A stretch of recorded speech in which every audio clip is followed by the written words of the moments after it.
আসসালামু আলাইকুম। প্রিয় দর্শক, দেখেন এই যে আজকে আমার ভিডিওর বিষয় হলো পেঁপে গাছ। এই যে আপনারা পেঁপে গাছ কিভাবে লাগাবেন, কিভাবে পেঁপে গাছ লাগাইতে হবে, কতটুকু মাদা করতে হবে, কিভাবে পেঁপে গাছ আপনার বেড়ে উঠবে, কি কি করণীয়, সেই বিষয় নিয়ে আজকে আমার এই ভিডিওটা। অবশ্যই আপনারা ভিডিও জুড়ে থাকবেন। পেঁপে গাছ লাগাইতে হইলে আপনাকে ঠিক এইভাবে একটা মাদা করে নিতে হবে। মাদাটা করতে হবে আপনাকে 2 ফুট করে গর্ত করে নিতে হবে। সেই গর্তের ভিতরে আপনি ন্যাপ সার, কালো সার, পটাশ এবং কি আপনার এই বাসরিন এবং জৈব সার সব দিয়ে আপনি মাটি দিয়ে সেখানে মিশ্রিত করবেন। মিশ্রিত কইরা 1 সপ্তাহ পর্যন্ত এটারে পচাইবেন। 1 সপ্তাহ পর্যন্ত লাড়াচাড়া করে এগুলো পচানোর পরে এরপরে আপনি সেখানে আবার মাটি দিবেন। মাটি দিয়ে আবার লাড়াচাড়া করবেন। ঠিক 10 দিনের দিন আপনি পেঁপে চারাটা লাগিয়ে দিবেন। এইভাবে পেঁপে চারা লাগিয়ে দিবেন।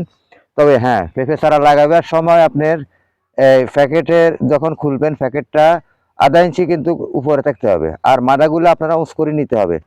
যেমন নেচের থেকে উঠাইতে উঠাইতে মাদাটা আপনার ধান মাটি থেকে কমসে কম আপনার এই 8 থেকে 9 ইঞ্চি উপরে রাখবেন। তাহলে পরবর্তী বর্ষাকালে যেন আপনি সাইডে দিয়ে ড্রেন করতে পারেন, ড্রেনের যেন সুবিধা হয়। তারপর আপনারা পেঁপে চারাটা এই হিসাবে বসা দিবেন। এই হিসাবে বসা দিয়া একটু পানি দিয়ে দিবেন। পানি দেওয়ার পরে আপনার এই মাঝে মাঝে দেখবেন এখানে পেঁপে গাছের গোড়ায় পানি আছে কি না। কারণ এখানে যদি আপনার এই শুকনো থাকে তাহলে একটু একটু পানি দিবেন। আপনি হাত দিয়ে দেখবেন মাটিগুলা ফুরফুরে আছে কিনা। এই যে দেখেন আমার পেঁপে গাছগুলা কত সুন্দর বলিষ্ঠভাবে আছে। এই যে আরো আছে এখানে। এই যে আমার এগুলো হলো সম্পূর্ণ টপ লেডি। আর আমি এখন আবার নতুন করে লাগাইলাম, এটা হলো রেক লেডি। তাহলে টপ লেডি, রেক লেডি আমি বিভিন্ন জাতের পেঁপে গাছ লাগাইলাম। কিন্তু এই পেঁপে গাছে আপনার এই ফল আসবে আপনার 40 দিনে, এখানে ফুল আসবে। এগুলো আজকে 22-23 দিন, 23-24 দিন হয়ে গেছে। তাহলে আপনি পেঁপে গাছ লাগাইবার পরে কি কি করণীয় সেটা অবশ্যই আপনারা বুঝতে পারতেছেন। আপনাদেরকে আমি বলতেছি, আবারও বলতেছি।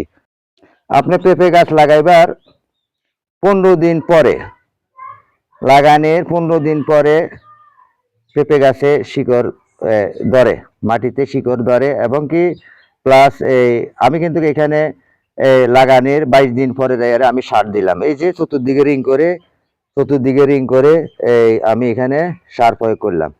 তাহলে আপনারাও এই হিসাবে সার প্রয়োগ করবেন। আমি এখানে সার প্রয়োগ করছি আপনার ড্যাপ সার আর সামান্য এই ইউরিয়া সার প্রয়োগ হয়েছে।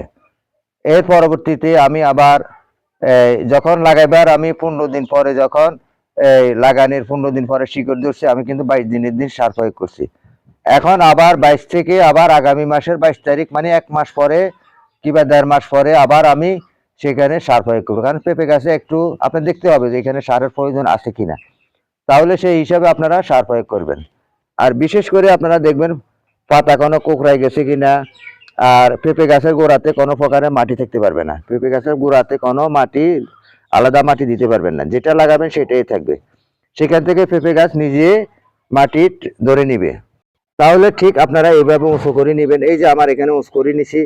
এই যে ধান মাটি থেকে আমি 8-9 ইঞ্চি উপরে রেখেছি। এরপরে যখন বর্ষা আসবে তখন সেখানে আমি এই পানি নিষ্কাশনের ড্রেন কেটে দিব। তাহলে আমার এখানে পেঁপে গাছ আর নষ্ট হবে না। আপনারা এই হিসাবে পেঁপে গাছ লাগাবেন। তাই অবশ্যই আপনারা বুঝতে পারতেছেন। আর পেঁপে গাছে বেশি পানি সয় না, পানি আপনারা নিয়মিত দিবেন।